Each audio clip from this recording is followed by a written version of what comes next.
Hola amigos, ¿todo bien?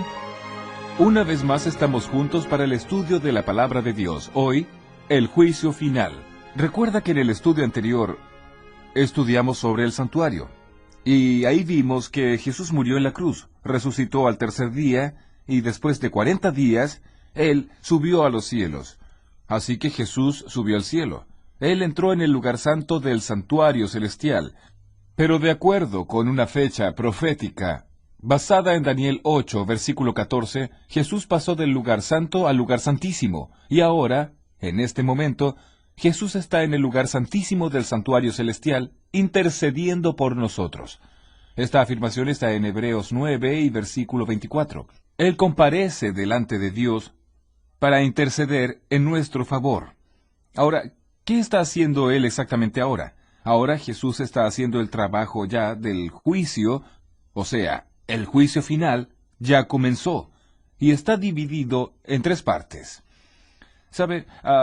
Algunas iglesias hablan sobre el juicio, algunas músicas populares y hasta música campestre también hablan sobre el juicio, y existe un rezo que habla también sobre el juicio. Usted debe conocerlo. Voy a rezar un poco para usted. ¿Está bien?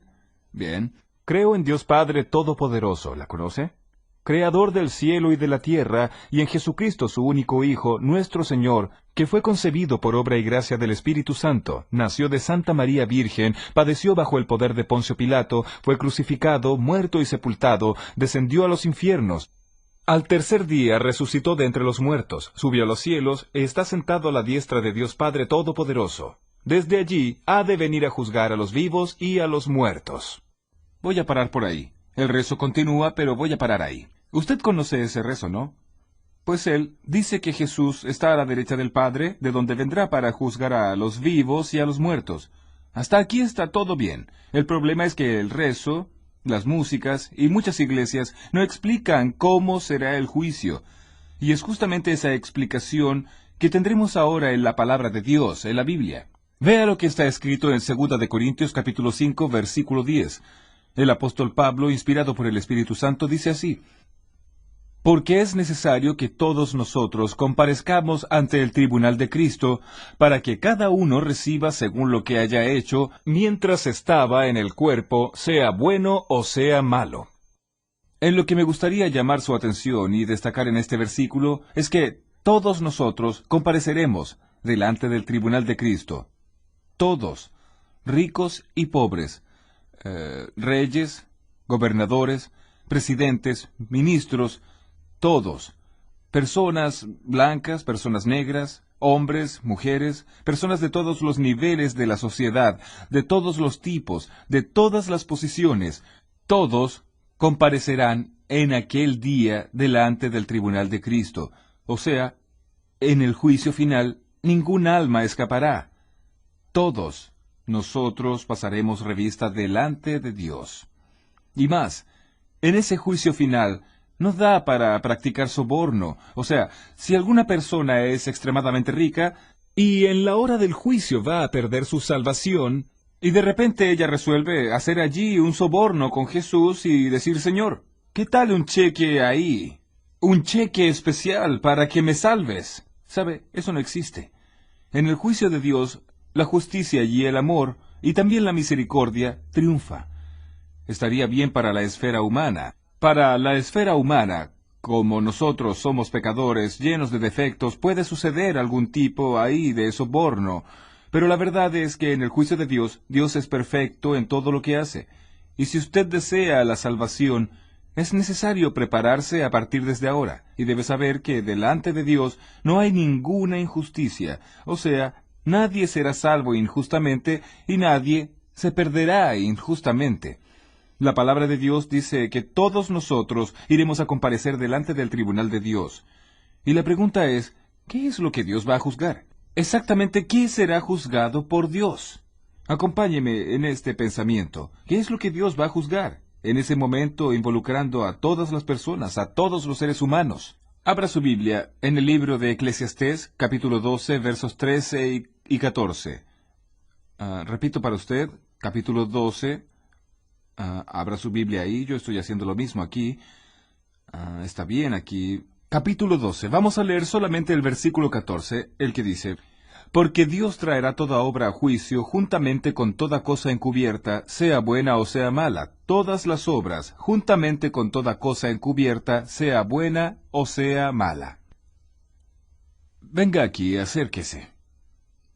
Aquí dice que Dios va a traer juicio a todas las obras. Puede acercarse más, venga más cerca. Mire, Dios va a traer al juicio todas las obras, y la palabra de Dios dice, hasta las que están escondidas. Dígame, ¿cuáles son las obras que nosotros acostumbramos a esconder? ¿Escondemos las buenas obras o las malas obras? Con certeza, las que nosotros más escondemos son las malas obras. Y ahí, ¿usted ya cometió algún pecado y lo escondió?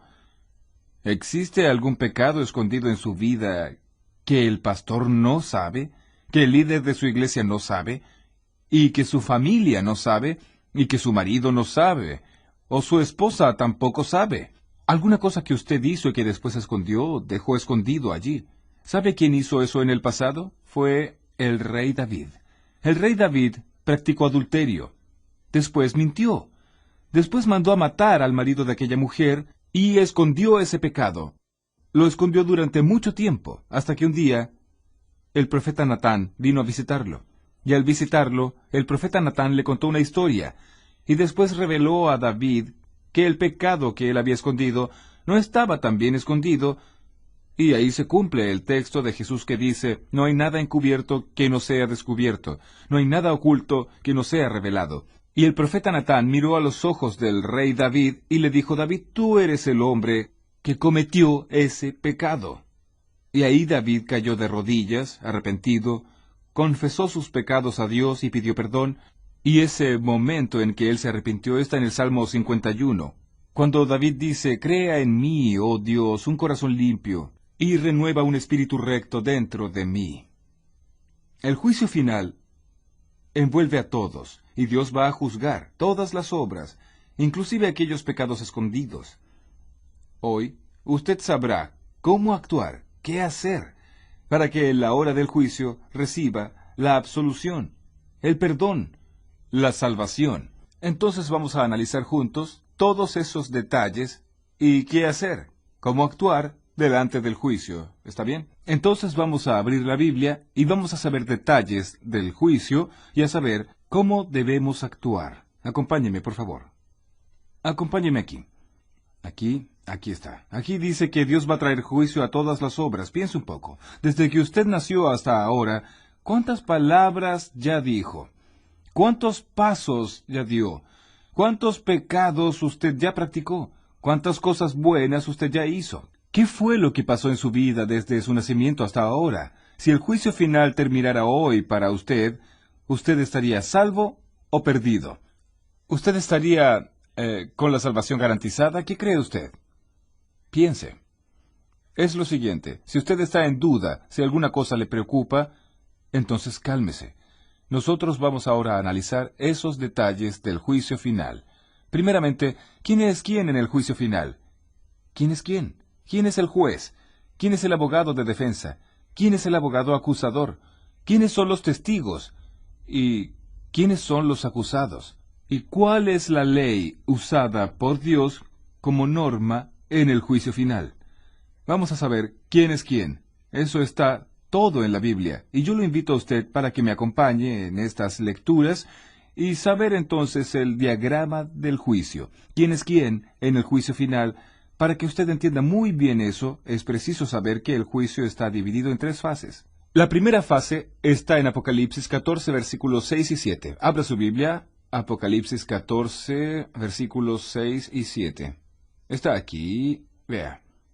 La primera fase del juicio dice así: vi volar por en medio del cielo a otro ángel que tenía el evangelio eterno para predicarlo a los moradores de la tierra, a toda nación, tribu, lengua y pueblo, diciendo a gran voz: temed a Dios y dadle gloria, porque la hora del juicio ha llegado. Y adorad al que hizo el cielo y la tierra, el mar y las fuentes de las aguas. ¿Entendió? En ese versículo, o en esos 2 versículos, encontramos, llegó la hora del juicio.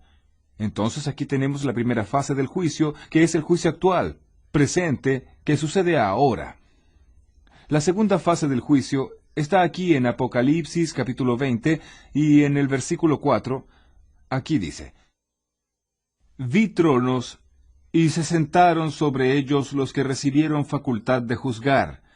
Y vi las almas de los decapitados por causa del testimonio de Jesús y por las palabras de Dios, los que no habían adorado a la bestia ni a su imagen, y que no recibieron la marca en sus frentes ni en sus manos, y vivieron y reinaron con Cristo 1000 años.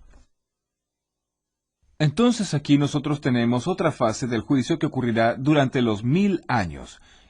Y la tercera y última fase del juicio aparece aquí en San Mateo en el capítulo 25, Mateo 25, verso 31, hasta el 34, después el verso 41. Observe, Mateo 25, verso 31. Cuando el Hijo del Hombre venga en su gloria, y todos los santos ángeles con él, entonces se sentará en su trono de gloria. Serán reunidas delante de él todas las naciones, y apartará los unos de los otros, como aparta el pastor las ovejas de los cabritos. Y pondrá las ovejas a su derecha, y los cabritos a su izquierda. Entonces el rey dirá a los de su derecha: Venid, benditos de mi Padre, heredad el reino preparado para vosotros desde la fundación del mundo.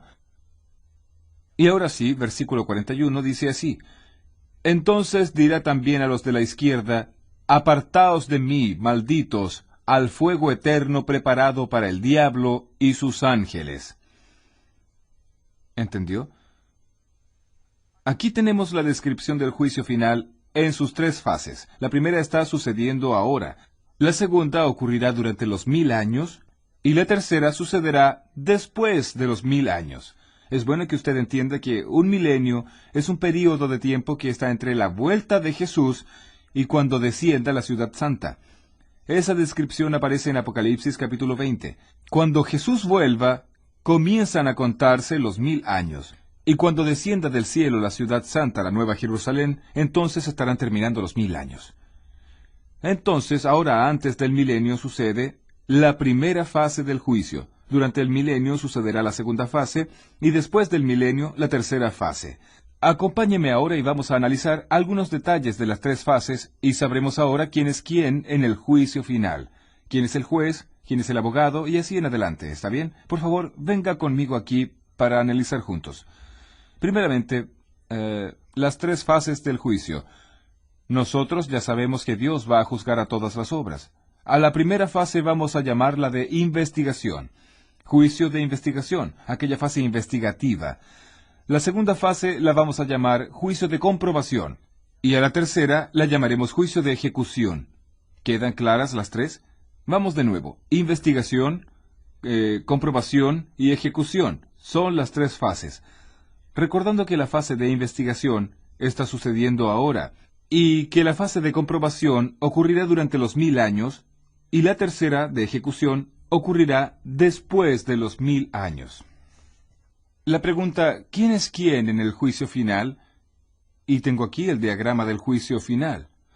Primero, el juez.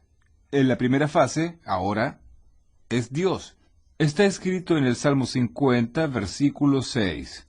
Allí dice que Dios es el juez. En la segunda fase durante el milenio, el juez ya no es Dios. Quiere decir, Dios estará allí, actuando también, pero además de Dios, los justos, los salvos. Durante el milenio, allí en el cielo, actuarán como jueces. Está aquí en Apocalipsis 20, versículo 4, y 1 Corintios 6, versos 2 y 3, que dice: ¿O no sabéis que los santos han de juzgar el mundo? Entonces, en la segunda fase, los justos serán jueces. Conforme dice Apocalipsis 20, verso 4, cuando dice: Y vi tronos, y se sentaron sobre ellos los que recibieron facultad de juzgar. Entonces Dios dará autoridad de juzgar a un grupo de personas, y esas personas son los justos, que fueron salvos, y que estarán en el cielo durante el milenio. En la tercera fase del juicio, ¿quién es el juez? El juez será Jesucristo. Conforme dice Juan 5, versículo 22 y también 27. Allí dice: Porque el Padre a nadie juzga, sino que todo el juicio dio al Hijo. Entonces, repitiendo, en la primera fase Dios es el juez, en la segunda fase los justos actuarán como jueces, y en la tercera Jesús será el juez. Ahora, ¿quién es el abogado defensor en la primera fase? Primera de Juan, capítulo 2, versículo 1. Dice, ¿qué tenemos aquí en el versículo? Dice así, Hijos míos, estas cosas os escribo para que no pequéis, y si alguno hubiere pecado, abogado tenemos para con el Padre a Jesucristo el justo. ¡Qué bendición!, ¿no? Entonces Jesús es nuestro abogado, defensor, hoy en la primera fase, ¿entendió? Dios es el juez y Jesús es el abogado en la primera fase. Y en la segunda fase, ¿quién será el abogado?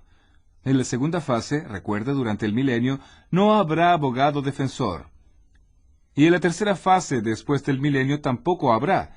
O sea, nosotros solo tenemos abogado para defendernos ahora, en la primera fase. ¿Quién es el abogado de acusación o acusador en la primera fase del juicio? En la primera fase del juicio, el abogado acusador es Satanás. Está en Apocalipsis capítulo 12, versículos 9 y 10. Yo voy a leer ese texto para usted. Apocalipsis capítulo 12, versículos 9 y 10. Dice así, el 9. Y fue lanzado fuera el gran dragón, la serpiente antigua que se llama Diablo y Satanás, el cual engaña al mundo entero. Fue arrojado a tierra, y sus ángeles fueron arrojados con él. Entonces oí una gran voz del cielo que decía, Ahora ha venido la salvación, el poder y el reino de nuestro Dios y la autoridad de su Cristo, porque ha sido lanzado fuera el acusador de nuestros hermanos, el que los acusaba delante de nuestro Dios día y noche. Por lo tanto, el acusador es Satanás. En la segunda fase, ¿dónde estará el acusador? Apocalipsis 20, versículos 1, 2 y 3 dicen, allí los versículos dicen lo siguiente, que el acusador durante la segunda fase, él estará preso. Va a descender un ángel que tiene la llave del abismo y va a encadenar a Satanás por 1000 años. Entonces, en la segunda fase, el acusador estará preso. Y en la tercera fase, Satanás vuelve para acusar por un poco de tiempo, es lo que dice el versículo 3 de Apocalipsis 20. Aquí dice claramente, y lo arrojó al abismo, y lo encerró, y puso su sello sobre él, para que no engañase más a las naciones, hasta que fuesen cumplidos 1000 años. Y después de esto debe ser desatado por un poco de tiempo.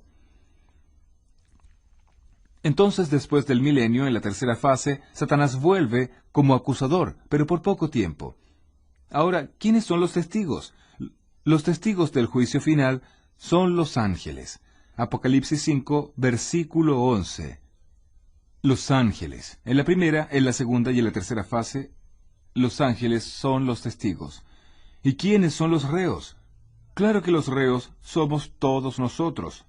No hay duda, pero en la primera fase del juicio, los que están siendo investigados, juzgados en ese proceso investigativo, son los cristianos, los justos, los hijos de Dios, conforme dice aquí, Primera de Pedro 4:17. Está aquí, Primera de Pedro 4:17. Porque es tiempo de que el juicio comience por la casa de Dios. Y si primero comienza por nosotros, ¿cuál será el fin de aquellos que no obedecen al Evangelio de Dios? Entonces, ¿entendió? El juicio comienza por la casa de Dios, por la iglesia, por los cristianos, por los que sirven a Dios. Es lo que dice la palabra de Dios. Entonces, hoy, los cristianos están siendo juzgados. En la segunda fase del juicio durante el milenio, los impíos serán juzgados. La verdad, en la segunda fase del juicio, el juzgamiento es solo comprobación. Y en la tercera fase del juicio, todos oirán de Cristo la sentencia final. Los justos oirán de Cristo, venid benditos de mi Padre. Y los impíos oirán de Cristo, apartaos de mí para el fuego eterno. Y por último, la ley. ¿Cuál será la ley usada por Dios como norma para el juicio? Santiago, capítulo 2, del 10 al 13, dice que son los 10 mandamientos. Los 10 mandamientos es la ley usada por Dios como norma para el juicio. Si los 10 mandamientos son usados por Dios como norma para el juicio, yo pregunto, ¿qué decir de aquellos que no aceptan la ley, que no aceptan los 10 mandamientos? ¿Cómo será el juzgamiento de ellos? Por eso, Es importante entender no solamente el diagrama del juicio, sino también la vida de obediencia que Dios espera de nosotros. Entonces, concluyendo este estudio, este pensamiento, entienda lo siguiente. En la primera fase del juicio, Dios es el juez. En la segunda fase, los justos. Y en la tercera fase, Jesús. En la primera fase, Jesús es el abogado. En la segunda y en la tercera no habrá abogado de defensa. Y el acusador, en la primera fase el diablo es el acusador, en la segunda fase él estará preso, y en la tercera él vuelve como acusador. Los testigos son los ángeles en las tres fases. Los reos hoy son los justos y están siendo juzgados. En la segunda fase los impíos y en la tercera todos. La ley usada como norma para el juicio son los 10 mandamientos en las tres fases. Me gustaría cerrar el estudio llamando su atención al siguiente punto. Hoy, Cristo es su abogado y el mío, pero un día Él será nuestro juez. Entonces aproveche ahora, ya que Jesús está delante del Padre, intercediendo por mí y por usted. Aproveche esta oportunidad para arrodillarse y clamar la misericordia de Dios, para confesar sus pecados, para pedir perdón por los pecados pasados, por los pecados presentes, y también por aquellos que usted escondió en algún momento. Confiese todo a Dios. Si usted no recuerda ningún pecado, pida perdón por aquellos que usted no recuerda, y la misericordia de Dios estará sobre usted. Y tenga la seguridad absoluta que cuando llegue el momento final de la historia, si usted es fiel, confiesa sus pecados a Dios, pide perdón a Dios y los abandona, y anda en comunión con Jesús, con certeza, usted será vencedor y victorioso. Yo creo eso, y por eso lo invito ahora, ya que tomó esa decisión, a orar conmigo. Cierre sus ojos. Vamos a orar. Querido Padre Celestial, muchas gracias, porque tú, Señor Jesús, eres nuestro abogado, porque Jesús intercede por nosotros. Muchas gracias por saber también que la sangre de Jesús nos purifica de todo pecado. Cuando llegue el momento de la decisión final de nuestra vida, que nosotros podamos estar preparados. Yo te entrego a esta persona en tus manos, en el nombre de Jesús. Amén.